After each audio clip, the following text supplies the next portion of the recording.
this March 5th, 2018. And if you would, please stand with us for the Pledge of Allegiance. I pledge allegiance to the flag of the United States of America and to the republic for which it stands, one nation, under God, indivisible, with liberty and justice for all. Sandy, could we have a roll call? Councilmember Shippers, I'm here. Coleman, Here. Ingalls, Here. King, Here. Mayor Folkins. Here. At this time, we do need a motion to approve this evening's agenda. Anything to change? No? So I'll make a motion to approve the agenda as presented. Support? Councilmember Spolman, Yes. Ingalls, Yes. King, Yes. Shippers, Yes? Mayor Folkins. Yes, motion carries. This time, I'll go ahead and open the floor for public comments. Seeing no one, we'll close public comments and move to the approval of the consent agenda. This evening, we do have the minutes from our work session that was held on February 19th, along with the minutes from our regular meeting from February 19th, and then the minutes from our closed session, on the 19th.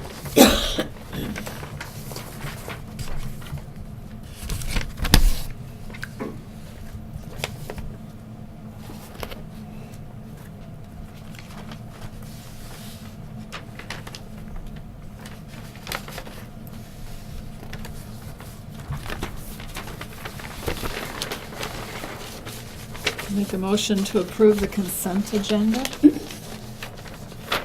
Support? Councilmember Ingalls, Yes. King, Yes. Shippers, Yes. Coleman, Yes. Mayor Folkins. Yes, motion carries. This evening, we do have a couple of items under communications, and I do understand that Mike Coy is going to help us with both of these. We hope. What? I was making a joke. I said we hope. Oh, Thank you, Mike. I've been told that, yes. Always. For the first one, I'm going to ask Karen to join me, if that would be quickly all right, because I see she brought some things. What would you like me to say? This is an event that is, we've been doing for a number of years. Karen Staub is the person with Child Protective Council. They've been doing it for a number of years. One thing I want to mention, the pinwheels that they do put in the planters are removed prior to the landscaping, the downtown landscaping, so there's no conflict with the pinwheels and the landscaping. Do you have any questions? I'd like her to just quickly speak. Go ahead. Can I give these? of course. Okay, great. I actually brought lapel pins for everyone. Nice. Because I have those available. And for anybody who does not know, the Child Protection Council is the local council of the state of Michigan. Karen, can you wait until you get back to the microphone to share that? So that the people at home can hear what you're bringing to us, yeah. Absolutely. Thank you very much. You're welcome. Thank you. You're welcome.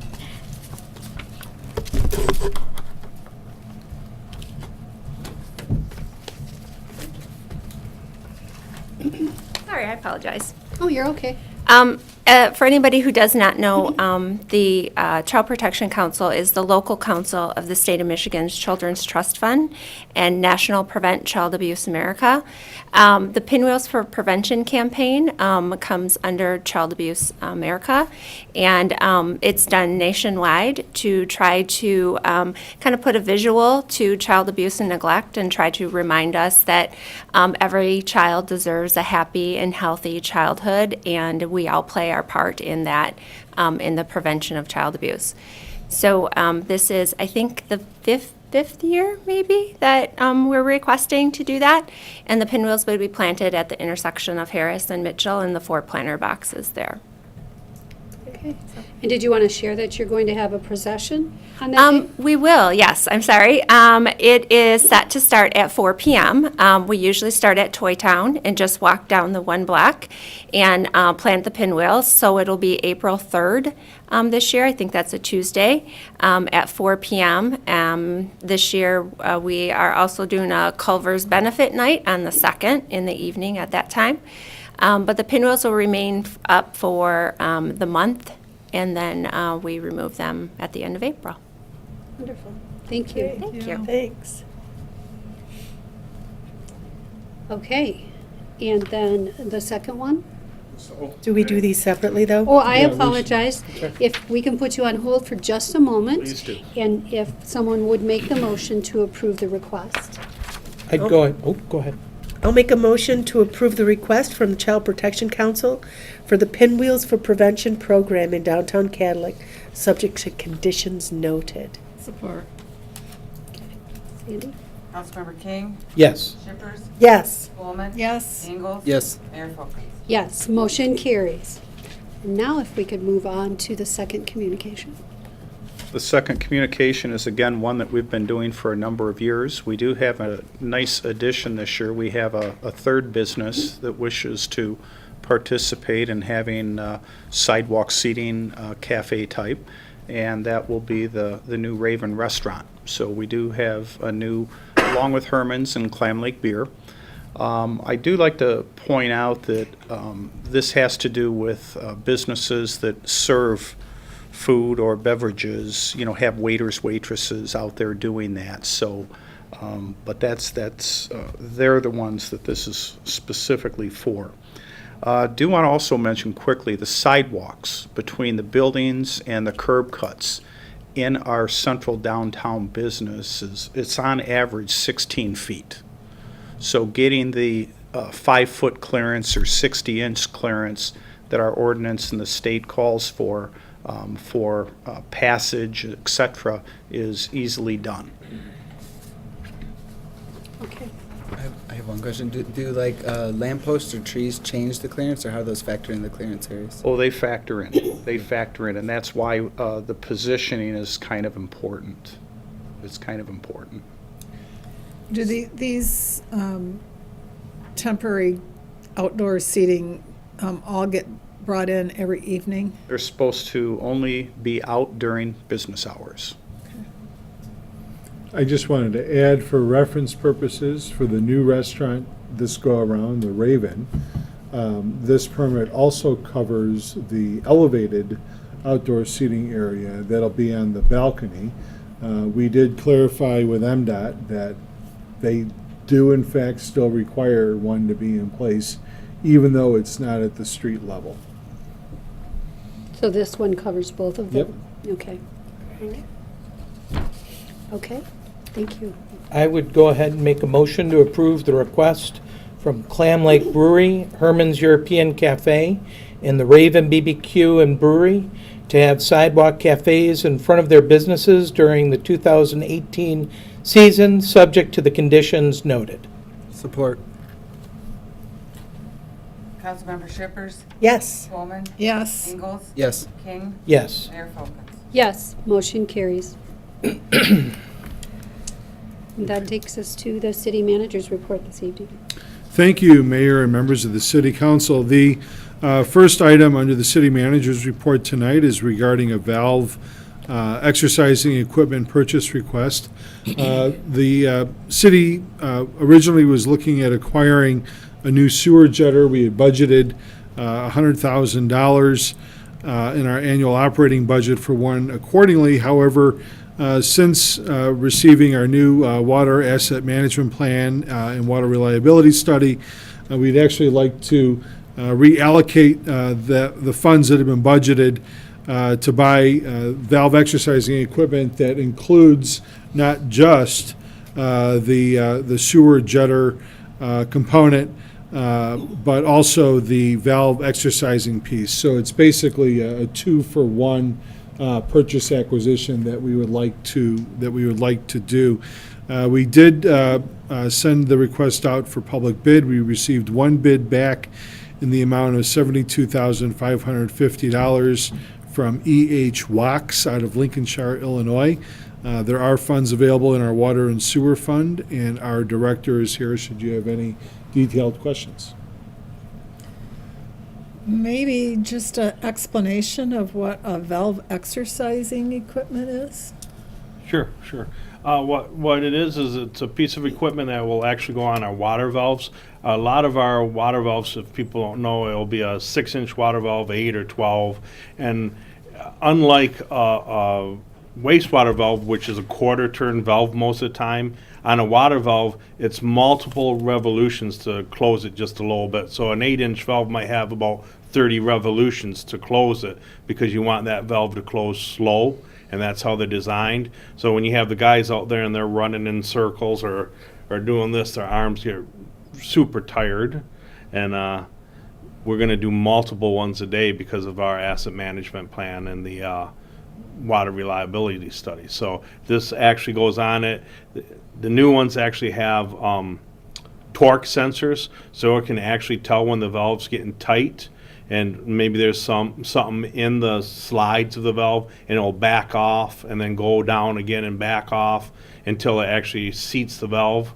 You can actually put this on a valve that hasn't worked in years, and a lot of times this valve turner, after 15-20 minutes, can get that valve working again. Just the way it's designed. For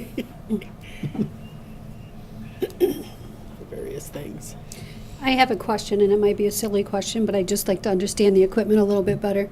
Originally, you had $100,000 budgeted for the Getter. the jetter, and we were able to get the jetter plus the vacuum system for $72,000. Are the specifications any different on the jetter because we're buying it as a combination? Yes, it is. The jetter we had spec'd, which we have one in-house right now, is a more robust, bigger unit, which we can still use. It was just getting to the end of its useful life. The jetter we're getting is a smaller jetter, which we can still use, but it won't be as robust as the big jetter. And we also have that same piece of equipment on our vac door truck. The reel on the front of the Vector truck is a really robust one. So what usually happens is in the winter we'll take the jetter out a lot of times, especially in cold weather. That way we don't have to, with the vac door truck, we like to use that the most, but you have to winterize it every time you use it. So it's a lot easier to winterize the jetter. And we were just going to replace the jetter because it was 25 years old. But it still works fine. With the new valve turning program we have to do, it just made sense to us to switch it over to that piece of equipment. Okay, thank you.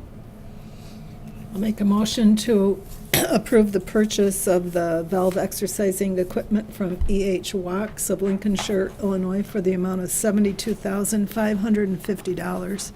Support. Councilmember Spelman. Yes. Ingalls. Yes. King. Yes. Shippers. Yes. Mayor Folkins. Yes, motion carries. Okay, thank you, Mayor and members of the City Council. This next item is one that we've been talking about for quite some time. Excited to have it before you tonight. It's with respect to bids and a recommendation regarding a vendor to facilitate our Household Hazardous Waste Collection Day. Your packet includes information that includes some historical information on the program that we used to have in place several years ago. We received 2 bids, one from Environmental Resource Group, one from Drug and Laboratory Disposal, Inc. Both coincidentally are out of Michigan.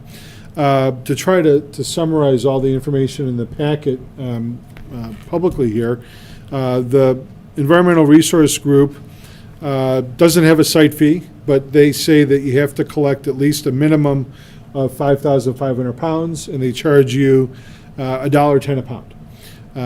Drugs and Laboratory Disposal, Inc. does have a site fee. They have a site fee of $4,500, and then they have a per pound collection fee of $1.55 a pound. To one degree or another, it almost might be a coin flip because we haven't done this in a while. We don't exactly know how much is going to be collected, and certainly there'll be a point in time where the amount collected will either adversely or positively impact which vendor we choose. But based on the data that we have and looking at an average of the amount collected over 27 prior collection events, the recommendation this evening is for the City Council to award the bid to Environmental Resource Group. As you can see, based on the average amount of collected of 16,118 pounds over the last 27 collection events, when you do the math, it looks like Environmental Resource Group comes in a couple $1,000s less than the other group. As I say that, we just don't know until it happens. Further, as I say that, we don't necessarily know the county's level of participation. Looking at how we participate with the county in other areas and how we have participated with the county in this specific program in the past, it used to be done on a 60-40 split. The county covered 60% of the costs, city covered 40% of the costs. And so as we extrapolate that to what the total amount of cost of this project would be, we're not talking about tens of thousands of dollars of costs for either the city or the county. But whether or not the county financially participates or not, this program would certainly be a benefit to the entire county. We would not ask for any sort of cover charge or entrance fee from anyone that is that resides within the city of Cadillac, nor anyone that is a part of the Lake Mitchell Sewer Authority that the city also provides. If the county participates, then anyone would be able to be a part of it. If the county doesn't financially participate, we'll then come up with a voucher program or a coupon program of some sort where people could pay a minimum entrance fee to help cover that cost and still participate. So it's still a very good program for everyone to be involved in. After tonight's council action, when we have a bidder that we know that we're going to be working with, we'll then communicate with the county, be able to provide to them an idea as far as what the potential costs would be, and ask them to take the necessary considerations through their board and their process to be officially involved in the program. This is a first come, first serve type of system that we're working with the potential vendors. They're scheduling events, and so if we're going to try to get one in the spring as we'd like, we do need to be in touch with them as soon as possible. And if someone from Osceola or Missaukee County wanted to participate, would there be a fee could they do that? We have not looked at doing this outside of Wexford County. Okay. So we could perhaps think about that, but it would then be a much bigger window. So if we Sure. did the voucher program, the vouchers would just be for the For Wexford Wexford County. County. Correct, yeah. Mhm. Okay. I have a question about how you came up with the recommendation. The question I have is, it's based on having two events. That's the only thing that puts that at a different, or at The state fee. the Environmental Resource Group at a lower price. If you only had one event, it wouldn't. Why do you think we're having two events?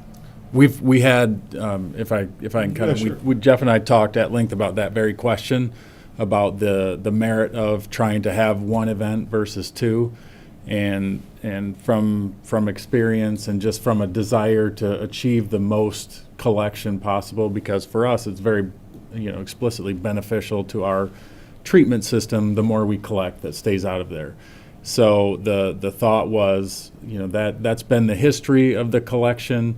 If someone, say, misses a collection in May and they hear their neighbor did it and there's communication, well, don't worry, a few months from now we'll have another one. And so it seemed like that would would produce the optimal results in terms of what you collect. So you're gonna schedule one in the spring and then one in the fall? One in the May and October is how we did it in the past. So we did talk about that question at length, and it is just kind of an opinion. There's no, empirical data to say, you'll get 16,000 pounds whether you have one event or two.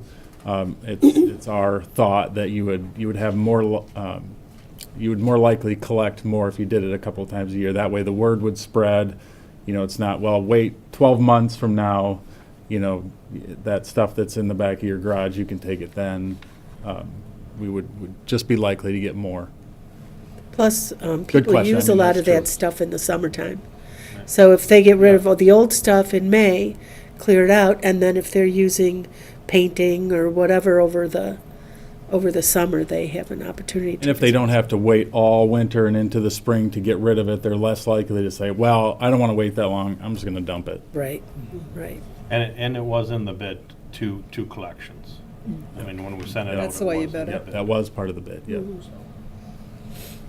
I've just a small question for Jeff. I was wondering if you could tell, it's been 4 years, I think, since they've done this hazardous waste collection, and I was wondering, what the difference has been in the water treatment. Like, could you get readings, like people obviously dump this stuff down the toilet? Is that? It's hard to get readings like that. I mean, we have over 2.5 million gallons coming in a day. Every day is different at the wastewater plant, so we might have, a high, what they call oils, greases and oils coming in.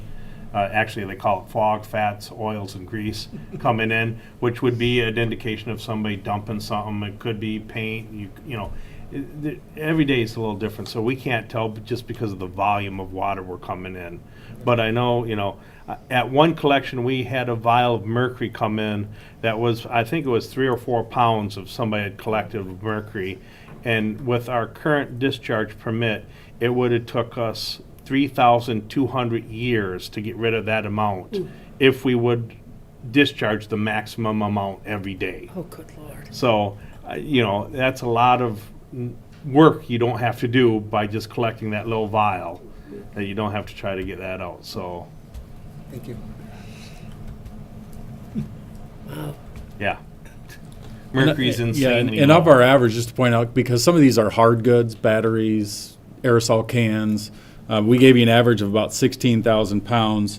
Almost 12,500 pounds of that are liquids. So, that is a real thing that could end up in the sewer. Right?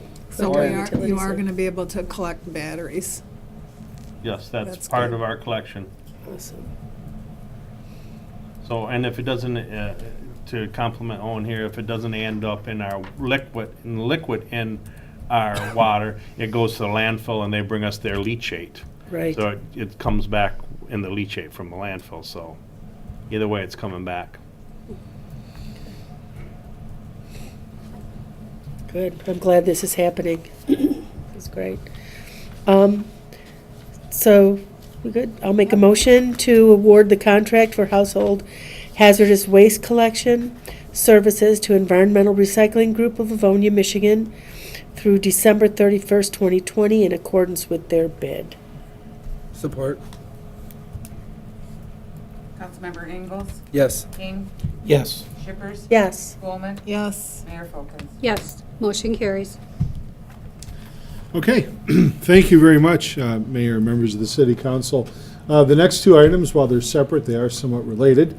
Essentially, they're regarding the acquisition of a new plow truck.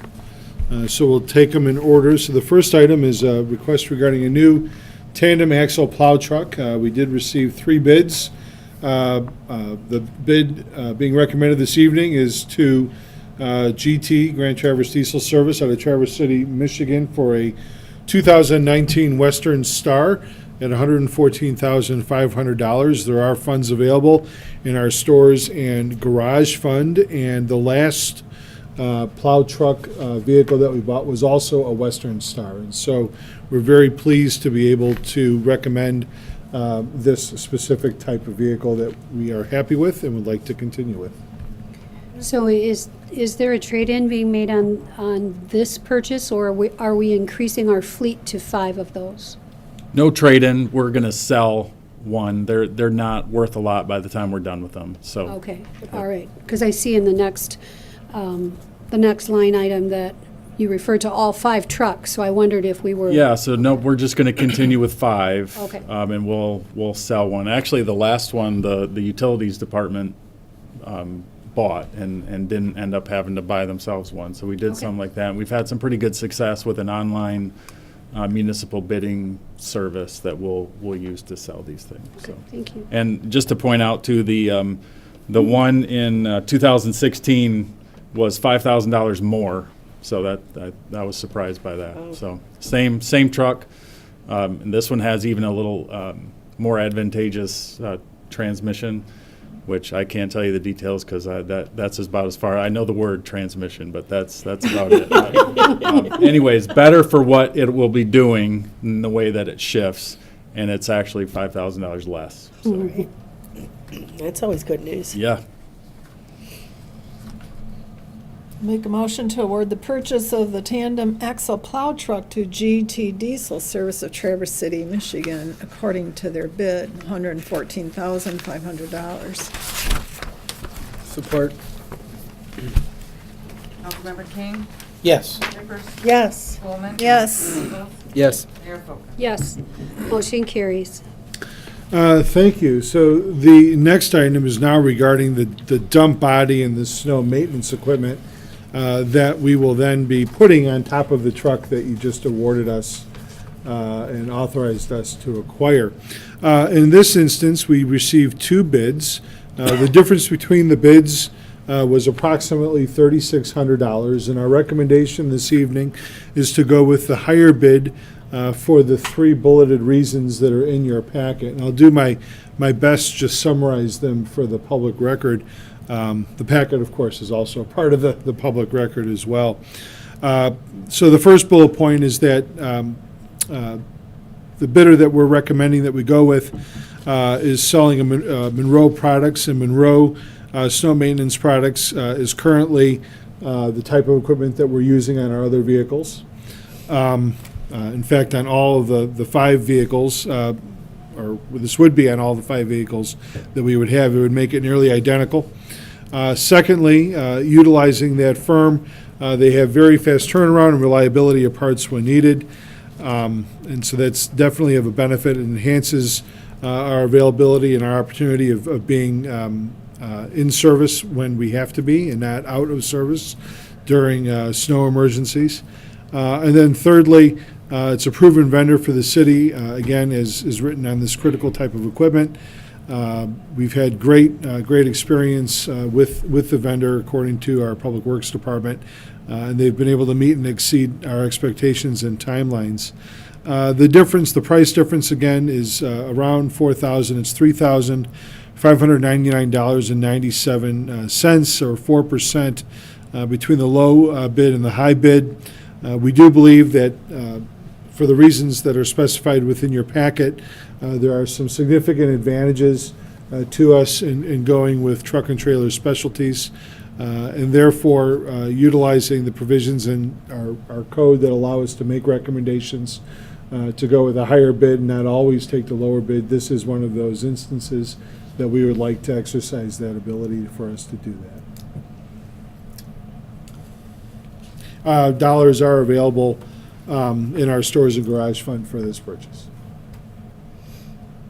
So do a lot of municipalities in this area use Truck and Trailer Specialties out of Boyne Falls? According to the DPW, yes. So, the mechanics talk, they ask questions, they can, hey, I need this particular part and we don't have it, can I run up and get it? Has been a pretty, because if it's, 8-10 inches of snow on the ground and one of these trucks, goes down, number one, that's an advantage of the interoperability of the same manufacturer's parts. And then if you do need to go outside and get some parts, it's a significant advantage according to the mechanic. So. Well, I think that's probably a good reason, not to mention the other ones about having uniformity amongst all of the trucks. Just having a lot of these in the northern region and being able to rely on each other Yep. to help each other out when needed is important. So I'll make a motion to award the purchase of a dump body and snow maintenance equipment for a tandem axle plow truck to Truck and Trailer Specialties in accordance with their bid. Support. Councilmember Shippers, Yes. Spelman, Yes. Ingalls. Yes. King, Yes. Mayor Folkins. Yes, motion carries. Thank you, Mayor and members of the City Council. The final item under the City Manager's report is with respect to the council meeting schedule. It has been announced that there's going to be a special election held on May 8th. As with our past practice, we've canceled, or when we know in advance, we've just simply not scheduled a council meeting that would take place the night before. And therefore, that is our request this evening. It allows us the opportunity during the day to get the chambers prepared for election activities. And so the request this evening is to cancel the May 7th City Council meeting due to the May 8th, 2018 special election. And as always, should there be activities that require a meeting of the City Council, we'll simply request a special meeting as needed. So that doesn't get in the way of our budget hearing. Would set that at the end of April? Or the second week That's of correct. April? So on the first meeting in April, what we'll do is we'll set the charter-required public hearing on the budget.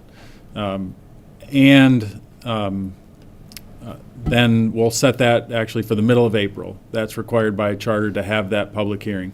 On that night, we'll hold the public hearing for the budget. We'll also introduce the ordinance to adopt the budget, which is how you have to adopt the General Appropriations Act. So on that same night that we're doing the public hearing, we'll also introduce the ordinance, set another public hearing where we don't really do a presentation unless there's been some changes, and then we'll have that public hearing that's required for the adoption of an ordinance at that second meeting in May, which is a charter also required date for that, not before the 15th or after the 30th of May. Okay. So that meeting is always last year we did nothing for the budget on that meeting, so that falls in It doesn't say in you that have gap. to skip a meeting, it just says how many. It doesn't say you have to skip a meeting, no. So we've traditionally, on the same night that we've done the public hearing that's required just for the budget in general, we've also introduced that ordinance and set the second required public hearing to adopt the ordinance then at the second meeting in May.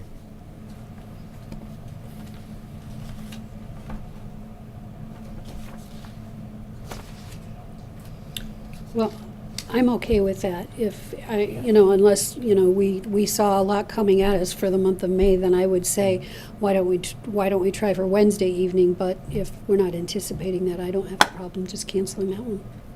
I'll go ahead and make the motion to approve the cancellation of the May 7, 2018 City Council meeting due to the May 8, 2018 special election. Support. Councilmember Spelman, Yes. Ingalls, Yes. King, Yes. Shippers, Yes. Mayor Folkins. Yes, motion carries. Okay, We can move on to the introduction of ordinances and resolutions. yes. Thank you, Mayor and members of the City Council. The first item is the request to adopt a resolution to introduce an ordinance amending the city zoning map and to set a public hearing. And for the other council members, the owner of the property who is seeking the zoning change is not connected to my law firm, but the person purchasing the property who will benefit from a zoning change is our client. So based on that, I would ask the other council members to allow me to recuse myself from the actual vote on this. I'll make a motion to recuse Councilmember King for the reasons stated. Because, why? It's a client? The purchaser of the property is a client of our firm. Is that Kane and Gildy or his Holdings LLC? Both of them are, or the person and his LLC there? Yep. I'll support Okay. that motion. Councilmember Ingalls? Yes. Shippers? Yes? Spelman. Yes. Mayor Folkins? Yes, motion carries. Okay. Thank you, Mayor, members of the City Council. With respect to this item, there's a map we had put on the overhead screens for you to take a look at. It identifies the area in question. The area in question is under the space zoned as B3 currently. The recommendation from the Planning Commission to the City Council is to ratify their rezoning recommendation of the area zoned R3 to B3.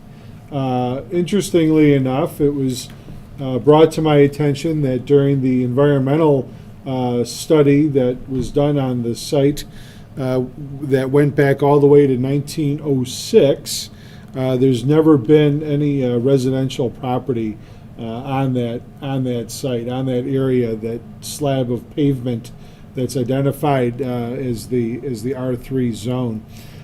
This activity will make the future location for the Ace Hardware project a reality.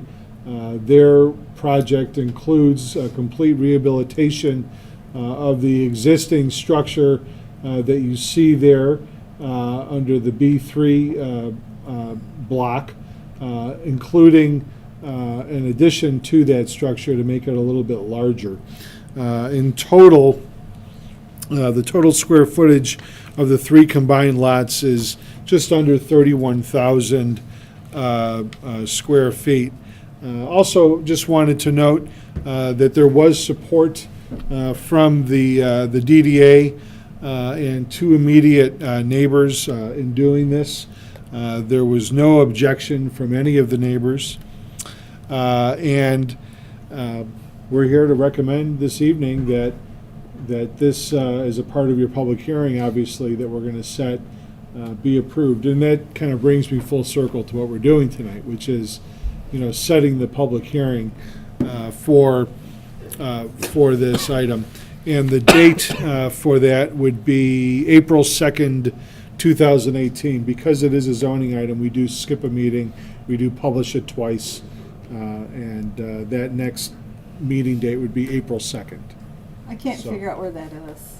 So that is, It used to be the bread company, yeah, the old Hostess to the midget site. market. That's where I thought, is that map wrong? Is Simons Street really go into Mitchell? I thought Simons ran parallel with Mitchell. I think it You can't get all the way through there. It's just a, Yeah, it's just a dead section. end. It runs into the river, The bridge is gone. but it does, Simon Street It is does run North down Simons. that farm. Well, it says Simons right there. Right, right, but And that that only says runs as Mitchell. far Stops as at the the river. river. I'm so confused. Okay, never mind. There's a little map on your table here, probably too. Yeah. And there's I know, like but I an can't ever alley. read it.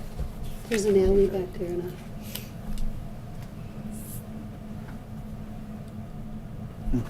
Yeah, I've turned down there on multiple occasions and had to turn around. Yeah. Well, not The multiple. building that he bought was the old bread company, and now it's painted black and it's a Valhalla. Yeah, I've gym seen that, okay. So where's Shop and Safe? This way. down here. Yeah, to the Right. south. And that little building is the Midtown Market? Midtown is down farther. No. This is what used to be Midget Market. And No, now it's a Nope. whiskey company Yeah, or bourbon, something. Oh, that's right. something, Okay. whiskey company. Or whiskey Bourbon Barrel or. Yeah, something Yeah. like that. Yes. That's good use of that space.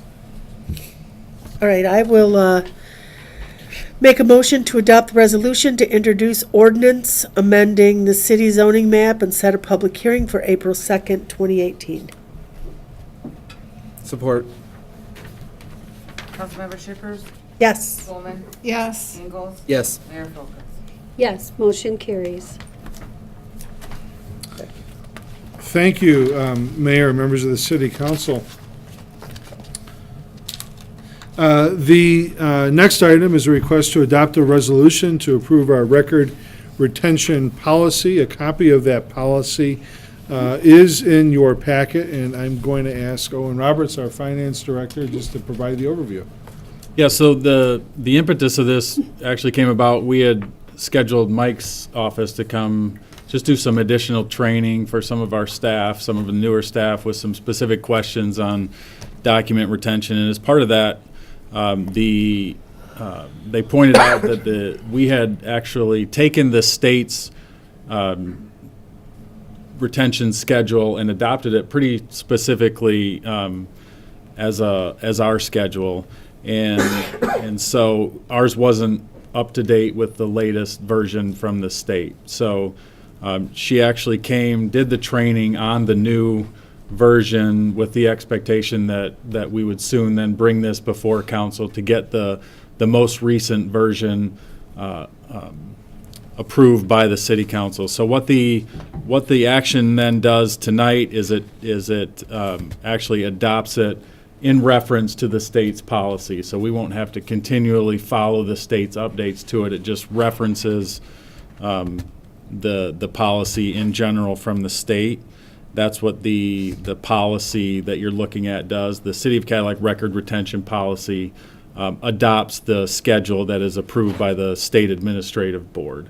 And so that's you're welcome to come look at it if you want. It's 204 pages of really boring stuff that is updated from time to time. So it just sets out, in general, things that are regular and normal records that we would have as part of normal city businesses. So an example for me would be invoices. You'd have to keep an invoice from end of the year plus 7. So it just sets out specific schedules like that. And then any kind of special documentation that we would have, we would just seek guidance from the office, from Mike's office, if it's not specifically referred to.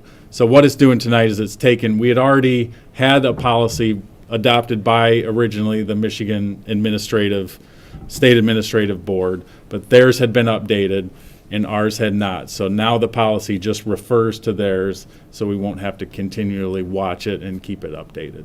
So. I thought it was interesting when I went out to look at the state's copy of it, that it was actually signed in 1998.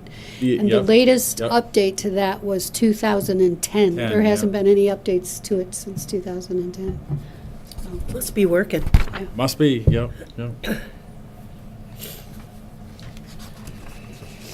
right. Anybody? Got any questions? I'll do the motion to adopt the resolution to approve the record retention policy as presented. Support. Councilmember Shippers, Yes. Spelman, Yes. Ingalls, Yes. King, Yes. Mayor Folkins. Yes, motion carries. Okay. Thank you, Mayor and members of the City Council. This next item is a request again to set a public hearing. This item is regarding a combined brownfield plan for the 412 Cadillac redevelopment project. The public hearing would be actually at your March 19th meeting. 412 Cadillac is currently the project name that's been assigned to the former Better Bodies property. That is the actual property address. Whether or not that property continues to have that name or that project assigned to that name, who knows? It's likely going to change based upon what the future development and activity on that site is going to occur. But your packet communication does provide you with some of the highlights. It starts off by talking about how Rob Munger acquired the former Better Bodies property from the Wexford County Treasurer's Office. This property was awarded to him as the highest bidder when it was sold through a salvage sale, salvage auction. The developer, in this case Mr. Munger, went through a variety of environmental studies, not just because he's looking at potential brownfield incentive, but because it's the right thing to do. There are going to be both environmental and non-environmental eligible expenses as a part of the potential brownfield that we're asking us to set the public hearing to put in place for him to be reimbursed for. This is Not really any different than when the city has put a brownfield on other properties, such as the Cobbs and Mitchell property, such as the Dollar General property. Those are some of the more recent ones that the city has done. The estimated improvement costs or investment costs with respect to some of these activities is a couple $100,000. Your packet does include a full copy of the proposed combined brownfield plan itself. I can also advise that at this time, the Downtown Development Authority is also, along with the Brownfield Authority, in full support of having a brownfield being used as a tool for this project. The Downtown Development Authority, to that end, has already executed an interlocal agreement with the Brownfield Authority, because you can't have two tax increment financing programs covering the same property at the same time. And so they've already agreed that it makes sense for their TIF to be frozen while the brownfield TIF is put in place, which is essentially what we're doing when we do this kind of a program. At the public hearing that we're going to be looking at scheduling for the 19th, we'll have not only the property owner / developer here to maybe talk a little bit about what his plans are for the property to the best that he can, but we'll also have the brownfield consultant here as well to address any questions that you might have regarding, just using brownfield as an incentive program that might come up. And I won't dwell on this for much longer, but I do want to say that the use of a brownfield as an incentive is truly something that we're in a great position as a community to use. We have a host of projects right now that are sort of in the pipeline, and this could be one of maybe four that I can see right now that we'll be looking at using this as a tool for. The other project could be the hardware store project. It's certainly possible that as we get further down the road with that group, that they might want to look or consider looking at using brownfield as a tool to help them with some of their project costs. The same with the new restaurant that's coming into town, and the same with the redevelopment of the Olson block. So this is something that we haven't used in a while because there hasn't been a lot of economic activity in a while, but now it's all starting to happen. And coincidentally, it's all starting to happen sort of all at once. So it's a good thing, and I'm happy to be able to be talking about it here and now, and excited to be able to bring these projects forward. So all that the board's being asked to do tonight is to set the public hearing. The public hearing would be on March 19th. And on March 19th, our brownfield consultant will provide sort of an executive overview. And then we would also ask the developer to provide, again, sort of a high-level summary as to what potential projects he might be looking at for the site. The brownfield stays with the site, doesn't matter who the owner is. And so we would want to incent this property regardless of what the ultimate project could be. So. Great. Good news. I'll make a motion to adopt a resolution regarding the combined brownfield plan for the 412 Cadillac redevelopment and set a public hearing for March 19th, 2018. Support? Councilmember Spelman. Yes. Ingalls. Yes. King. Yes. Shippers. Yes. Mayor Copeland. Yes, motion carries. This evening, we do have in our packets the minutes and reports of different boards and commissions, and tonight we have Cadillac Arts Council. It was good to read their latest updates. We actually had a couple of months of minutes there. We have the Zoning Board of Appeals, as well as the Planning Commission, and then some information from the Downtown Development Authority's last couple of meetings. At this time, we'll open the floor for the second public comment. Seeing no one, we'll close public comment and move to the good of the order if anyone has anything.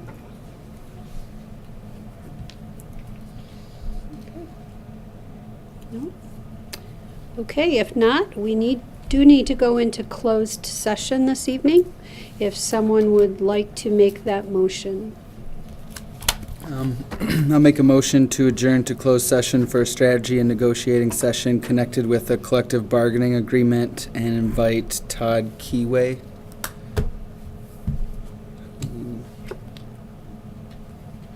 Our human resource person. Support. Councilmember Ingalls? Yes. King? Yes. Shippers? Yes. Spelman? Yes. Mayor Folkins? Yes, motion carries. He's standing Yeah. right there. Yeah.